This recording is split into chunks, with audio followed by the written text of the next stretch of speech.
развалили систему лесного хозяйства, систему защиты леса от пожаров. Обидно было? Ну, Строить, конечно, поднимать конечно, безусловно. и оказаться не удел. Жалко. Это проще простого, я не хотел так сказать. Это у вас в подсознании, признайтесь. Этим камнем я увлечен. Во-первых, бетон высокой Да у нас прочности. пошли с ним встречать, с этим камнем, Я, гостей. Ну, значимый вопрос, я дал ответ. Откуда у человека такие декларации. А вы мне сейчас и поставите мат. Но фигуры я попробую забрать.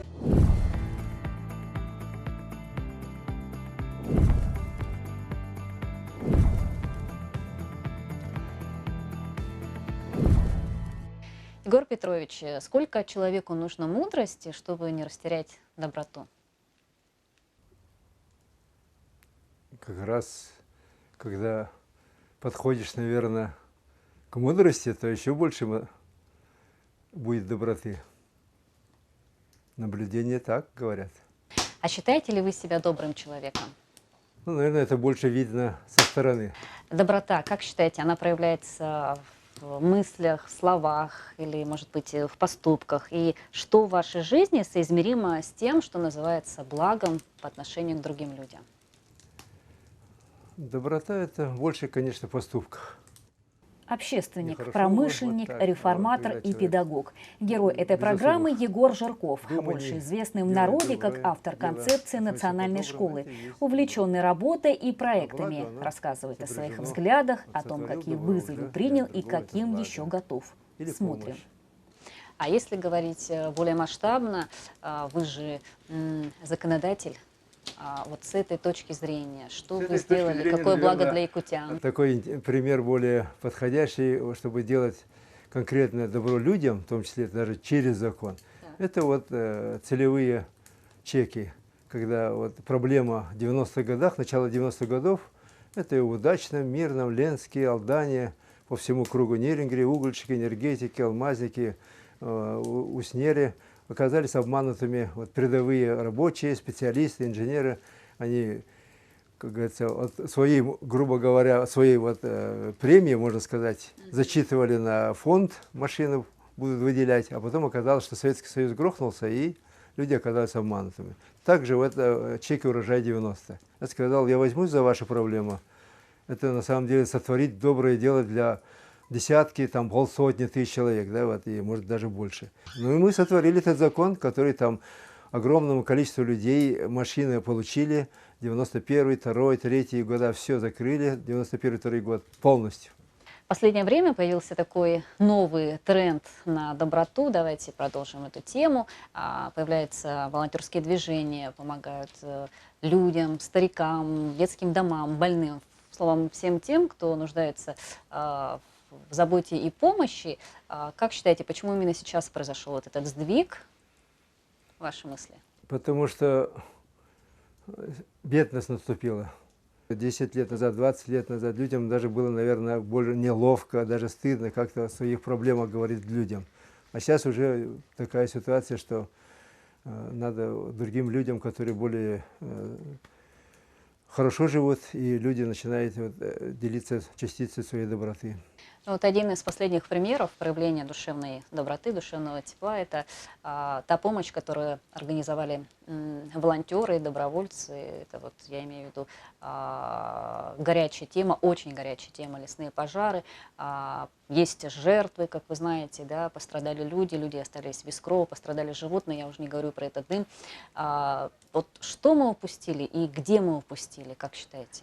То, что вот люди откликнулись в большой массе и бескорыстно, без всяких раздумий, это присуще нашим народам, и народу Саха, народу русскому, и всем миром идти против беды, помогать.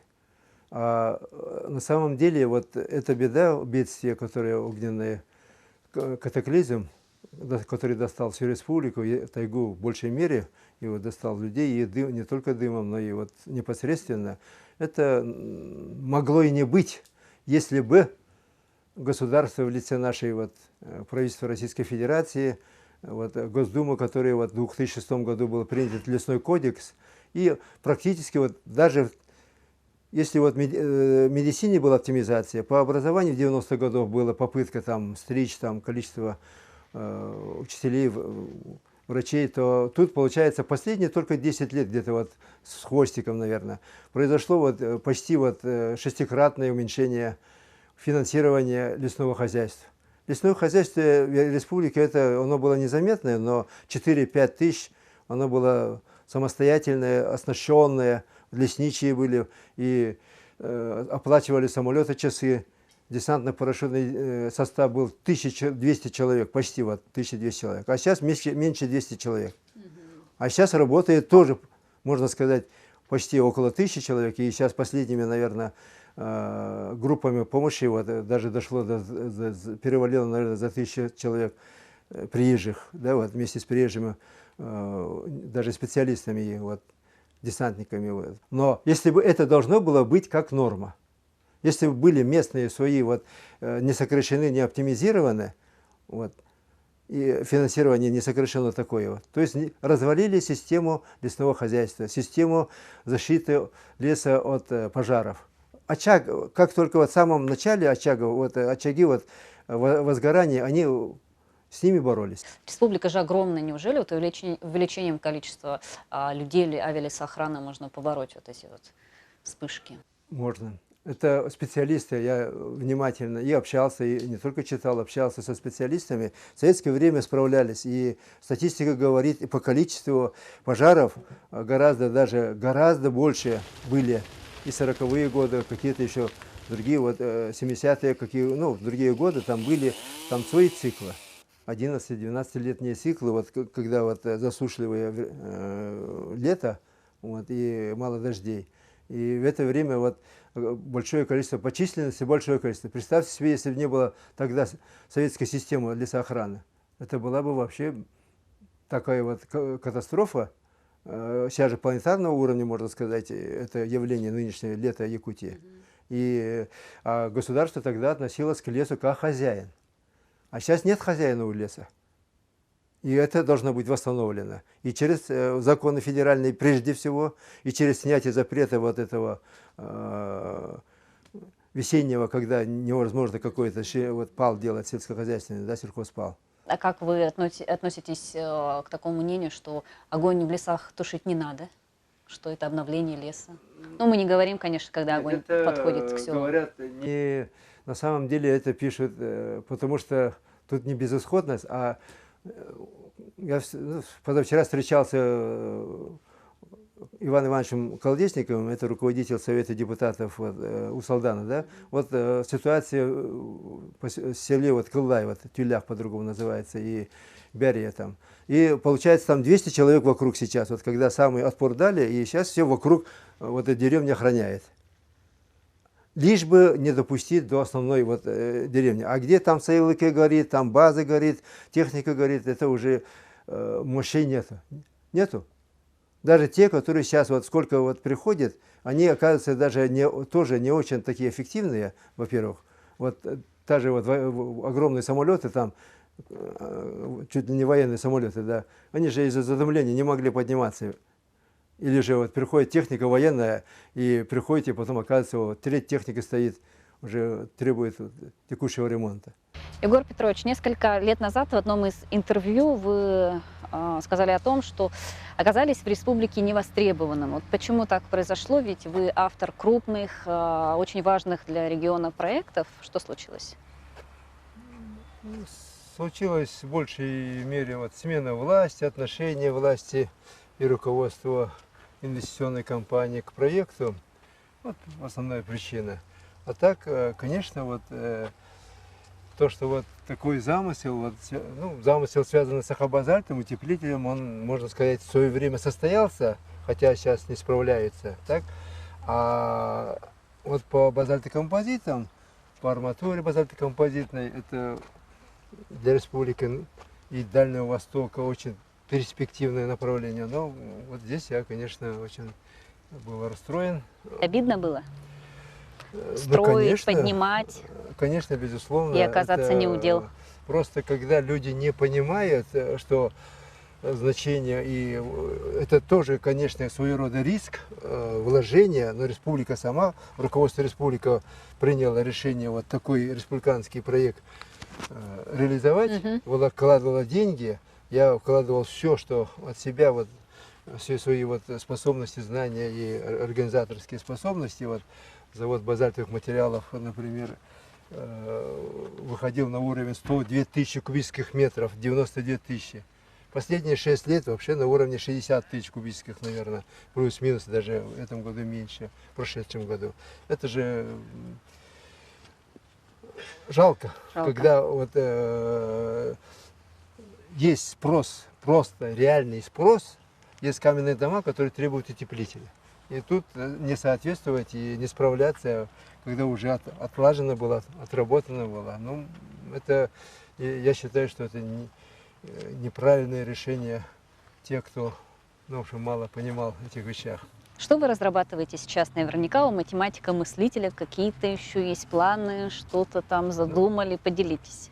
Ну, вот так постоянно что-то новое создавать это нереально. У меня очень много задумок, компетенций, вот, знаний, технологий, которые не реализованы. Ну, не очень много, но есть. И здесь будет время более благоприятное.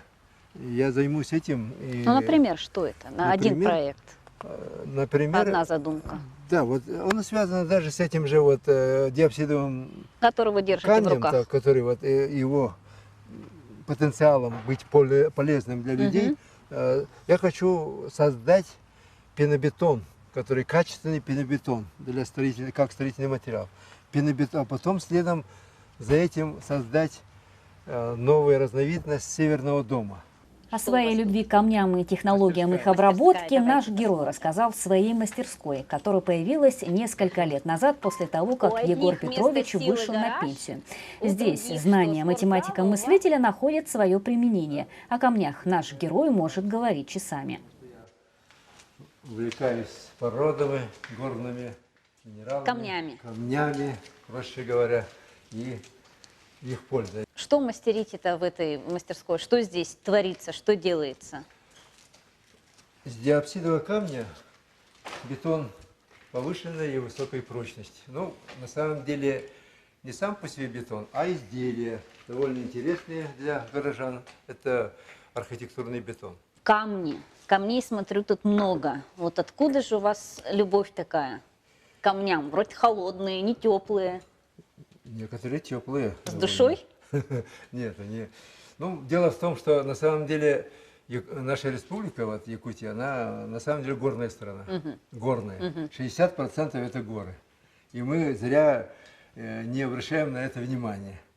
И вот если иметь в виду, вот мы пришли от 20 века в 21 век и говорим, что это век технологий, то как раз мы, одно дело от алмазы, золото или там платина, это капиталоемкие крупные компании. А якутяне, довольно даже масса людей, могут заниматься минералами. Вот они, алданский щит. Это не все вот алданские горы, а часть алданских гор, но алданский щит это когда сибирская платформа и юго-азиатская вот платформа, они как Урал, вот, между собой, как два больших вот таких огромных быка вот столкнулись и вывернулось, вот недра вывернулись, мантия вот прямо наверх вышла. И получается, это произошло где-то 1-2 миллиарда лет тому назад, даже больше, чем 2 миллиарда назад. И поэтому это редкое место, где стыки континентов, где есть минералы среднемагнезиальные, высокомагнезиальные. Вот я в руках держу диапсид. Он, казалось бы, особенно в природе, когда он окисленный, он мало чем отличается от других камней. Вот. Но он очень, я вот в самом деле увлечен сильно этим диапсидом, потому что общался с людьми в Томске, в других городах, вот, кто знает толк в этом диапсиде. Есть доктора наук, которые этим занимались. Вот. И технологиями, при этом не просто как геологи, а технологии. Меня интересуют технологии. Камень-то такой плотный получается. Да, он образовался, вот сравнить, вот, с чем надо сравнивать? Известняком. Известняк это ленские столбы или вот где щебенка, которая по всему городу вот, Белесия, вот это известняк. Он осадочная порода.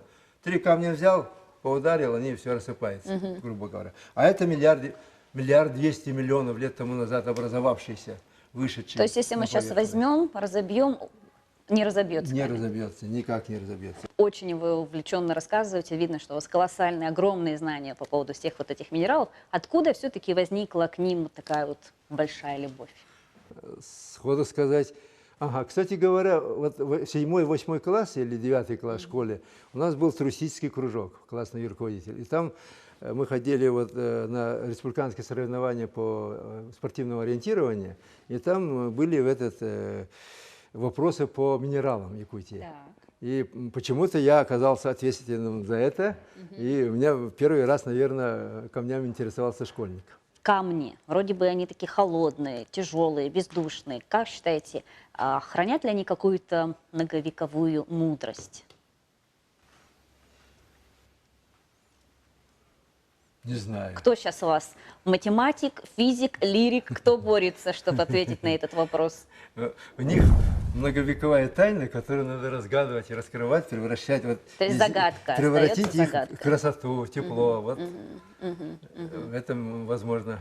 Вот эти камни вы привезли сами с горных походов. Как вообще вы часто ездите по таким походам? Ну, если взять последние 10 лет, то Алданский шит я там много пропадаю. Там я очень много времени летом провожу, весной, летом, осенью. Вот это диабаз, вот это без трещин, на самом деле очень крепкий, самый прочный вид базальта. А это вот находится это диапсиды. Когда вы бываете в этих горных походах, назовем это так, что вы чувствуете? Заряжаетесь? Какие получаете эмоции? Может, наоборот, разряжаетесь? Я там ощущаю свое вот это место, скажем так. Вот. Мне там уютно, комфортно. Вот я в горах один, там товарищами или молодыми людьми, и сижу один среди камней. То есть отдыхаете? Хожу. Мне это очень комфортно. То есть кто-то Это едет на рыбалку, на охоту, Да, вот для вас вот эти вот горные походы да, важны? Вот можно сказать, что вот вместо рыбалки, охоты для меня вот горы. Ваша отдушина. Это, можно сказать, да, отдушина. И в северо-востоке я много в горах бывал, и в горных озерах в свое время нырял и купался. Вы очень много находитесь в разъездах, путешествуете. Вообще на что живете? На это же нужны деньги. Во-первых, я мало путешествую. Я когда езжу в горы или в другие города, в основном по замыслу. Но отдыхать семье это да, вот, как отдых. А ездить, и, ну, конечно, это затраты, и вообще проекты это всегда затраты. Я после такой, ровно 10 лет, можно сказать, работал на государство, и государственное, в том числе вот, министр образования, руководитель администрации, первый президент. Последняя вот работа это на государственную должность, ну, на государстве это когда был последний год Ельцина и первый год Путина руководителем постпредства при президенте. Это был представителем, полномочным представителем республики при президенте России, Российской Федерации. Вот. И после этого, в начале августа я там перестал работать и вылетел через Якутск, оказался в Уснере. В Уснере, в том же вот августе, по-моему, если не ошибаюсь, то был в числе там 15-16 человек соучредителем управляющей компании «Поиск», который объединял, управлял вот бывшими там 6-7 приисками, которые стали потом закрытым акционерным обществом. Сейчас, конечно, открытый, и сейчас объединились, ну не сейчас, а где-то лет около 10 лет тому назад, «Поиск золота», который добывает где-то тонны 600, ну максимум тонны 800, около 2 тонн золота в год. Так что я с того времени вот являюсь золотодобытчиком, скажем так. Ну, получается... Отношусь вот, ну, когда сурьмой я занимался, за Сучебуркова 7 лет занимался добычей сурьмы, ну, глубокой шахты на 100 метров, а тут как участник, как акционер, скажем так. Вот. И первые 5 лет получал дивиденды порядка 600, 700, 800 тысяч, потом вторую пятилетку там где-то 1 миллион, 2, 3, вот. Третью пятилетку уже 4, 5, 6 миллионов. То есть вы миллионер? Ну, на самом деле миллионером является тот, у кого свободный миллион денег, да, и хоть в рублях, хоть в долларах. А у так? вас все вложено. А свободными деньгами, ну, это, ну, наверное, конечно, в городе Якутске есть десятки миллионеров, вот, но ощущать вот таким миллионером я себя тоже не ощущаю. Как считаете, Егор Петрович, насколько важно человеку просчитывать ходы вперед? Вопрос в математику. Значимо. Значимо. Я привык к тому, что вот там сезон вперед, несколько сезонов вперед планировать, думать. Я живу настоящим и будущим, и поэтому, а это предполагает и ходы, вариации. А за сколько ходов можете обыграть в шахматы? Ну, это может практика показать. А давайте сыграем. Попробуем. Ну, поехали. Давайте. Первый мой ход, ваш ответный. И сразу вопрос. Как считаете, что не хватает якутянам для того, чтобы жить лучше? Ведь, казалось бы, есть все, и потенциал, и у нас молодежь такая развитая. Вот что не хватает? Предприимчивость, Так. активности жизненной и смелости мысли. Мешает леность, мешает такой свой, ну, не видим широко. Давайте мой ход такой. Ваш? Так. Я здесь сделаю ход. Как вы относитесь к тому, что некоторые называют Якутию отсталой цивилизацией? У меня свое понимание есть здесь, вот, что у нас есть не то, что отсталая цивилизация, а цивилизационная отсталость есть у нас. В чем разница? Поясню.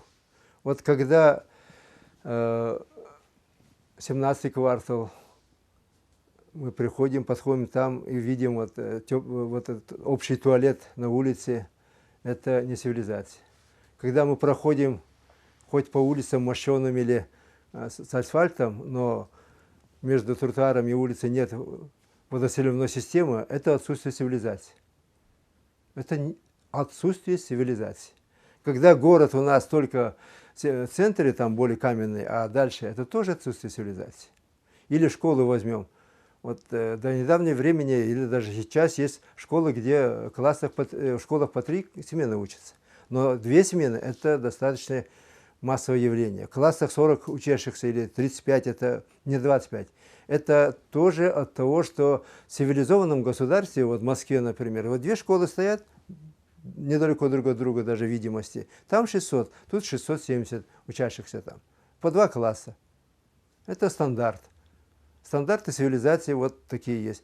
То есть у нас есть явное отсутствие цивилизации. По городу, по инфраструктуре городской, это просто безобразие. Как считаете, почему Это потому, это исторически. Это проблема, которой надо не стыдиться. Говорить, что мы цивилизационно отсталые. Город Якутск очень цивилизационно отсталый город. И на этот изыскивать специально, делать программы целевые, республиканские, но эта программа они мало будет спасать. Выходить на федеральный уровень и требовать, добиваться, чтобы выйти на уровень цивилизации. Это возможно. Получится?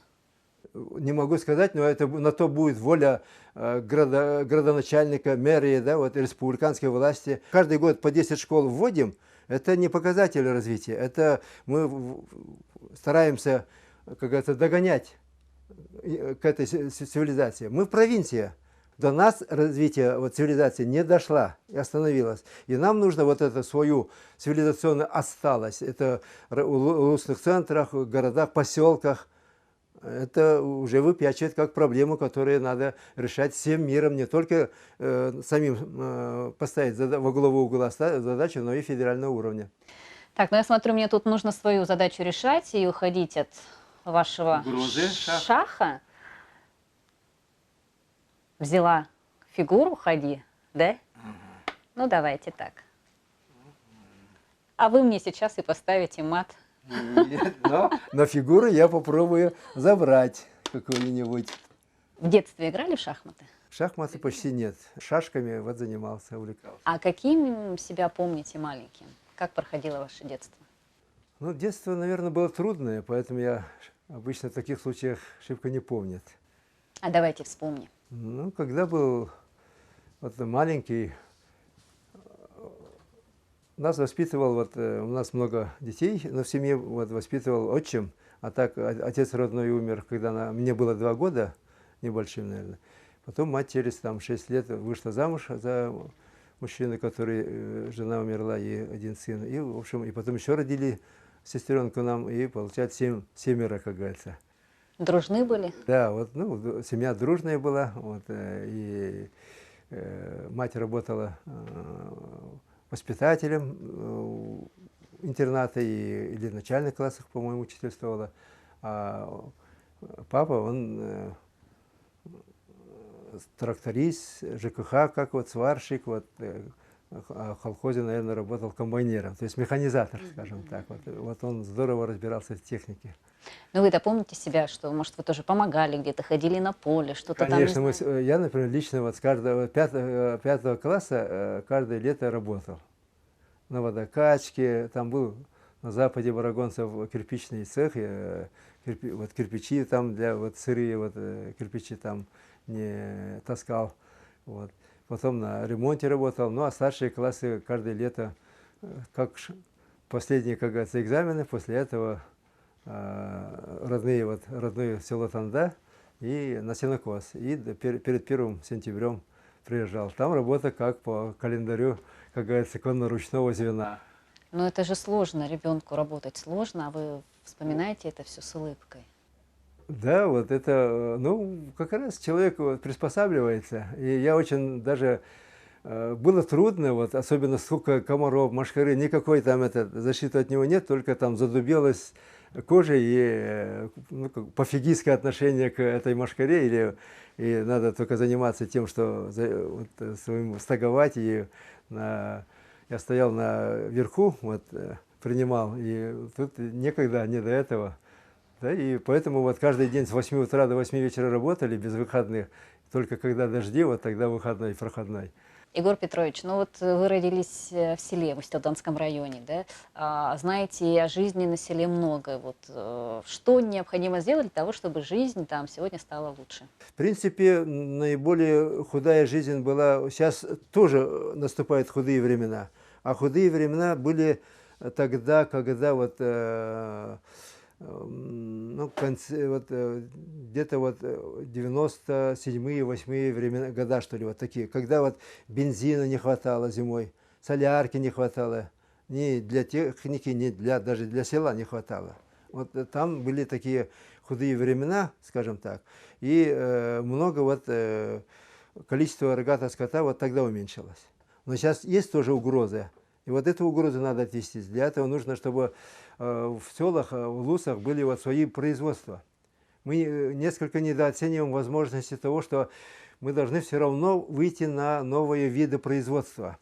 И их экспортировать на другие, ну, выводить в другие области, продавать.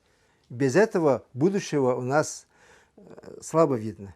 В этом году 30 лет прошло с того момента, как вы создали, разработали концепцию развития национальных школ. Вот кто они, это новое поколение, и чем они отличаются от прежнего?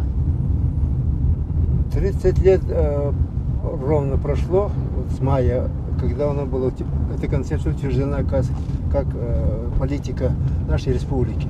А создано было чуть раньше, потом в апробации проходило обсуждение народное.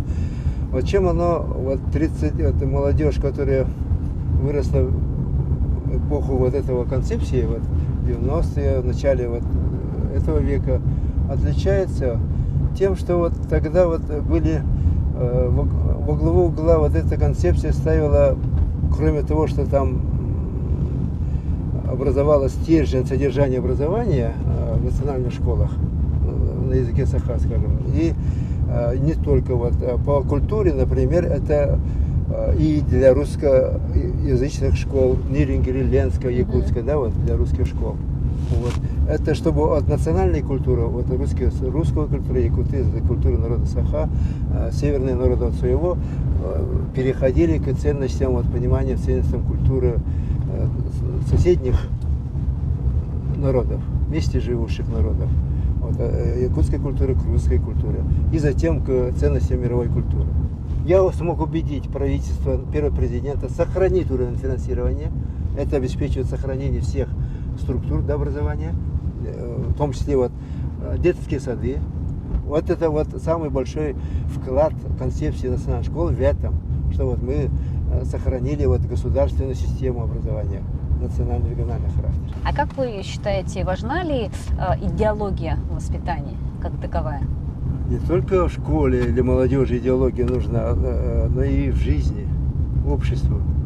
Поясните Народ русский, народ якутский, мы не только в 20 веке, у нас какие-то общие должны быть цели, идеалы. И эти идеалы заложены, например, в якутском народе Олонхо, да, например, эти идеалы. Идеология людей сплачивает, идеология, вот когда человек молодой, он в жизнь идет, он должен понимать, что такое хорошо, что такое плохо, к чему стремиться, вот, быть человеком общественным. Вот в этом ценность идеологии. Куда мне сходить? Встречные угрозы делать. Ну ладно. Вот здесь это защищает, угрозу создает и угрожает свою пешку. Ага, я теперь вижу, ну, по крайней мере, я должен что-то тут как-то делать. Так, вы мне поставили шах. Ну давайте. О, шах. Шах и мат. Это сколько ходов-то? Всего-то 6 ходов. Вот они как раз, когда мы говорили, за сколько же вы меня ходов можете выиграть. Я-то привык к тому, что шахмат это долгая игра. Так, ну вот у меня на самом деле опыта, это, конечно, мало играла только в детстве. Решила сыграть с математиком. Вот результат. Не буду в следующий раз лезть на рожон. Спасибо за игру. Давайте мы продолжаем. И вот вспоминая опять детство, говоря о математике, когда вы решили стать математиком? Вы же еще и преподаватель в прошлом. В 8 классе, тогда это был 8 класс и выпускной 10 класс, я думал, что буду или математиком, или физиком. Мне и физика нравилась. А в 9 классе, уже с 9 класса я уже склонился больше к математике, а в 10 только математиком, и буду только математиком, типа таким, ну не ученым, но исследователем математики. А потом оказалось, что вот после университета учителем математики. И даже дошел до министра образования. Вы знаете, что ваши друзья называют вас интеллигентом с большой буквы? Согласны с ними? Согласен. Много ли у вас вообще друзей и сторонников? Друзей совсем мало по жизни. Больше индивидуалист, наверное. Но сторонников, соратников в разных направлениях, это без этого Сложно не обойтись. Это командная во многом работа. Когда создаешь новые, важно, чтобы были соратники, были сподвижники. Вот это еще больше вдохновляет. А как вы относитесь к критике? Принимаете ее? Критики, ну, наверное, в большей мере не очень хорошо отношусь. Не любите, когда вас критикуют? Да, скорее всего, но как человек достаточно разумный и к этому отношусь философски, стараюсь принимать. Как так получилось, что математик стал, ну, грубо говоря, физик стал лириком? Или тут работает фраза, известная фраза, что нельзя быть настоящим математиком, не будучи немного поэтом? Про вас? Возможно. Ну вот вы, получается, и, опять же, и математик, и вот, ну, человек, который занимается развитием языка, общественник, промышленник. Вот как удается вам совмещать в себе все эти грани? Ну, возможно, тут немножко и математика, вернее, математика раскрывает свободу духа, интеллекта. Человек мыслит свободно, математика, творческой математики. Не в той математике, которой не любят ученики или многие выпускники, потому что там доказательства очень сложные и непонятные. А есть понятие математика другая, творческая, интуитивная, интуиция связана. Вы за такую математику? Я на «ты» с такой математикой, поэтому у меня свобода духа вот, и мысли, вот она внутри, ну, отточена, скажем, математическими занятиями. И, возможно, из-за этого, когда стал более такой личностью, сильной личностью, то получается свободно мыслящий человек стал. Вот, и отвечать на вызовы времени. Например, во власть приходят либо по внутреннему качеству, который, можно сказать одним словом, властолюбие. У человека есть властолюбие. А есть люди, которые вот становятся лидерами или проявляют себя, когда есть вызовы времени. А у нас вот в конце 80-х годов появилась республика «Открытое время». Вот демократия, перестройка, гласность. И вот поэтому интеллигенция очень живо обсуждала, вот как дальше вот открытое время нам себя устраивать и какие ценности впереди ставить. И с чем не соглашаться. И вот советская школа хороша, но по одному направлению, вот, по стремлению к единообразию, только вот приоритет только одного языка, тут есть большие проблемы, вот, открытые вот, вызовы, да, вот, теряются целые народы. Юкагиры, например, в советское время замечательный советский строй, с одной стороны, хотя со своими другими минусами, но целый вот Юкагиры совсем малочисленность потеряли. Да. Я внутренне принял вызов и создал вот этот проект концепции, который стал потом проектом, одобренным народом. А как считаете, насколько важно человеку не стоять на месте и вот постоянно находиться в развитии, постоянно развиваться? Ну, здесь вопрос, либо человек деятель, либо человек, есть же, либо по ситуации ведет человека, либо ситуацию ведет человек, управляет ситуацией. Вот. Если по молодости многие максималисты, я тоже, наверное, максималистом был, вот, я сделал выбор в сторону быть деятелем, вообще деятелем, быть полезным для людей, вот это и есть. Будучи математиком, рассчитали ли вы для себя формулу жизни, формулу счастья, формулу успеха? Но формула жизни у меня была осознанна в молодости. Мое кредо, вот, или мое жизненное призвание – двигать жизнь. Этому я исследую пока всю жизнь. Часто ли вы грустите?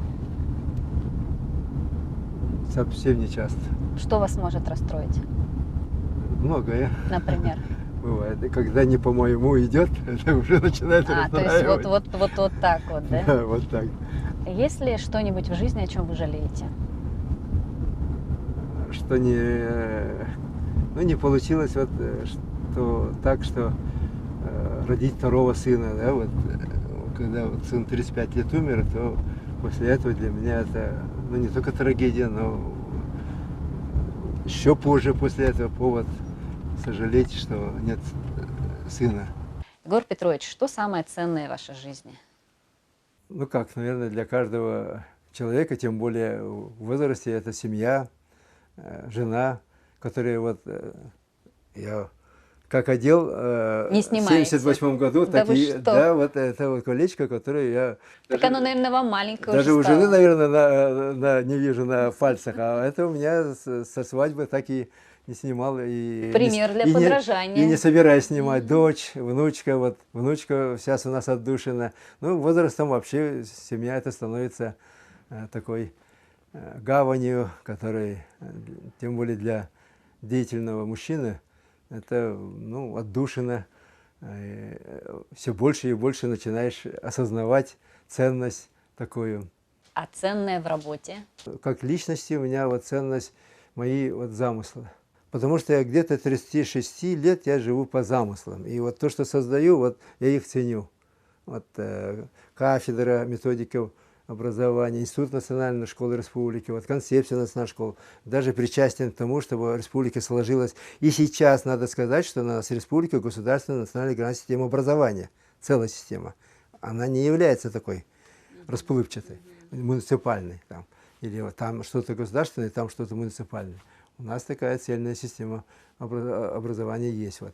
Это вот, по системе замысел, связанный с программой выхода из кризиса вот, золотодобывающей отрасли, сурьмодобывающей отрасли. Замысел, который там позволил создать вот, закон об алмазе золота, о целевых чеках. Вот это мои ценности, которые для меня это ценности моей творческой жизни. Кто для вас человек, который делает добро? Какое у него лицо? И вообще нужно помогать людям громко или тихо? Или это не имеет значения? Имеет значение. Будучи человеком, который среди своей родове, как старший, скажем так, сейчас даже больше ближе к Аксакалу.